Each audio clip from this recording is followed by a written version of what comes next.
Welcome back to Sunrise. The time is now 6:17 a.m. and it's time for your morning headlines with the lovely TK. Hi, Teeks. TK, when TK come, pan up, we no want bad news, pan up. Only good news, pan up. With the vice pan the top, pan up. Pan up, pop. Hey, we like the vibes. It's a Jamaica day. It's definitely Jamaica. Hey, I consulted Miss Lou for that one day. Wait. It was a vibe. Thank you very much. Great morning. Good morning. Oh my gosh, it's Jamaica Day. Absolutely. Feels Look like at you. deja vu. Yeah. We did this yesterday, but it's all good. Now I'm doing it with you guys. Yeah. Looking snazzy. You guys are making me happy and proud to be Jamaican. It's a Friday. Every day. It is a Friday. Yes. Are we ready for it's the a good headlines? news day. Yes. You know, I think so. Yeah, man. Yeah, man. We're good. Goodish. We're good, man. Goodish. Let's jump into it. Great morning to you. Let's see what's happening in Jamaica. All right? New Integrity Commission chairman appointed. The new chairman of the Integrity Commission is retired Supreme Court Judge Justice Carol Lawrence Beswick, who was appointed by Governor General Sir Patrick Allen after consultation with the Prime Minister and opposition leader. She's replacing retired Justice Seymour Panton, whose tenure ended on Tuesday. Confirmed that he would not renew his position.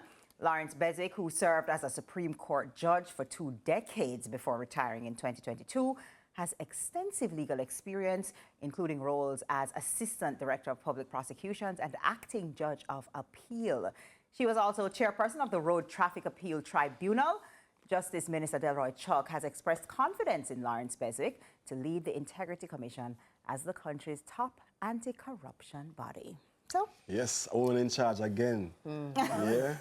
That's good though. You know, most of my employment experiences, I've had female bosses. Yeah? Yeah, I mean, group financial controller when I work as an accountant, and I love female bosses.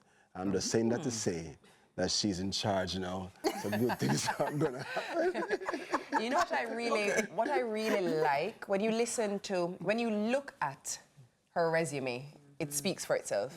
She's worked in so many spaces and she's been a part of what is already our judiciary, right? So not only as a judge itself and sitting in the court, but also we're talking about working with road traffic, we're talking about acting DPP, we're talking about in various spaces that would allow a full gamut and a wide perception or opinion or experience, whatever that is, she brings a lot to the table, is what I'm saying. And obviously, the Integrity Commission is a body that has work to do because we have to hold our leaders to account and make sure that corruption is dwindling down like the crime and goes away.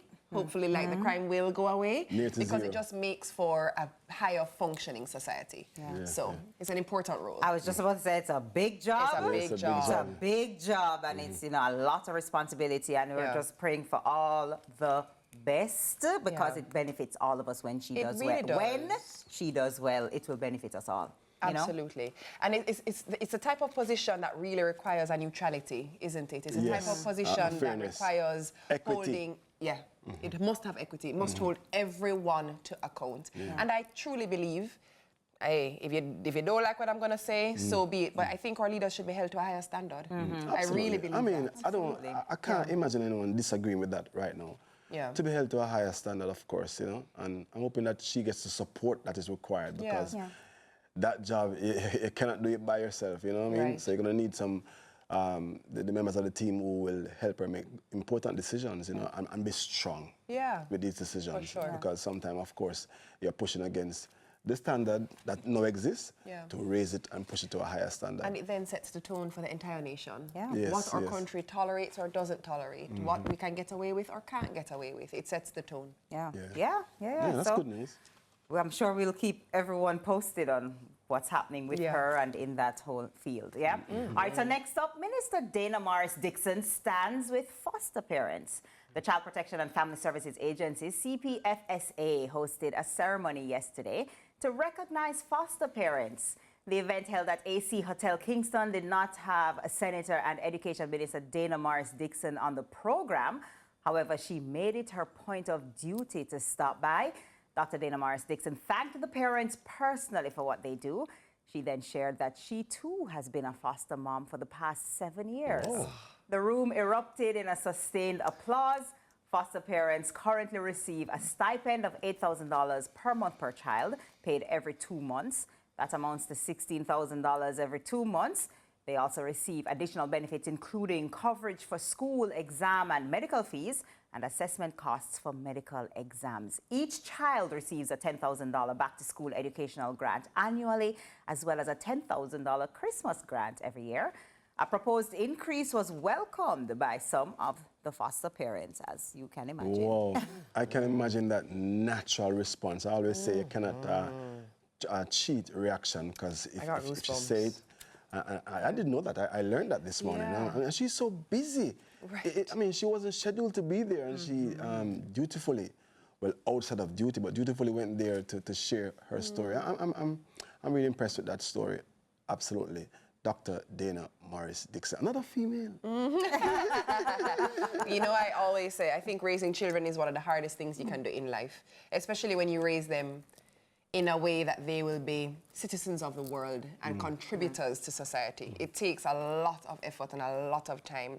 And so I laud everyone who chooses to be a foster parent, and even those who choose to adopt, even to go a step further, because it's a choice, and it is not an easy task. And when I heard the story initially, I got goosebumps. You read the story a while ago, and I again got goosebumps. Because I think it's a very noble thing to do. It's very noble to open your doors, to raise a child who is not your flesh and blood, but to still love them in a way that they know that they're cared for, that they're chosen, and that they matter. And it's critically important to the fabric of society. So kudos to her. That's big. I think what's amazing about foster parents, and any foster parent watching now, is to know that you are literally positively changing the course of someone's life. Whereas without your intervention, who knows what would have happened to this child. But because of you, this child is getting an education they probably would have never had access to, a family unit that they probably would have never had access to, and you chose to take that person out of their situation and give them a better situation. Foster parents, big up yourself. Salute. Kudos. Yeah, Kudos. Absolutely. All right, so let's go to IT segment. I've been waiting for this all morning. Feel Good Friday headline. Feel Good Friday headline. Policeman as midwife? A mid-husband.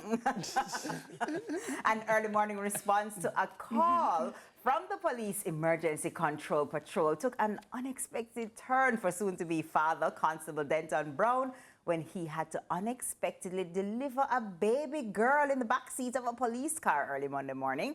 Alongside District Constable Garvey Murphy, who were on night duty. They arrived to assist a woman with transportation who was in labor in Swamptown, St. Catherine. As they helped her into the vehicle, Brown saw the baby's head emerging and immediately sprang into action to deliver baby Tokoyo. The constable, who is stationed at the Bogwalk Police Station in St. Catherine, described the experience as both emotional and rewarding. The heartwarming event has earned admiration from the community, and both the mother and baby, now discharged, are doing well. That's good. That's you think he could do that? You think he could deliver a baby? You see, when my mother always saying, when trouble take you, pick the shot fit you. I mean, you're in a situation, you have to respond. Yeah. And the thing is, I won't forget that moment. He won't forget that moment. We won't forget it, and we won't forget the name. Tokoyo. Tokoyo. Tokoyo. Absolutely. That's beautiful. I know, I must say this. Every time I get a chance to say it, we love to see policemen in good news reports. Yeah. Because if we follow the news most times, we really get an opportunity to celebrate them. And this is one such an opportunity, and I'm very, very happy. Congratulations to the daddy. Very exciting. And a daddy to be. Yes. So you have practice, and now you can say, well, at this point, I can deliver my baby. Love that. Love a few good stories. But it just shows that, listen, you know, police just don't big them up, because they have a tough job, and sometimes, as you can see, they have to go above and beyond. Or sometimes below. And hear what? After that experience, they actually asked him to be the godfather of topical. Oh, fitting. Very fitting. And he accepted. So goddaddy slash daddy to be slash police slash medical deliverer midwife person. Good morning. So that's actually, so really and truly, that add meaning now to even say, I brought you here to take you out. I literally did. And he's a police. A joke. Awesome. Thank you, Teeks. Appreciate you always. That is all the time we have for the headlines. But after the break, we'll roll the tape with some viral videos in React. R-E-A-C-T. I learned that word. Oh my God, I'm a spelling bee champion. You don't want to miss that. As IT would say, stick and stay.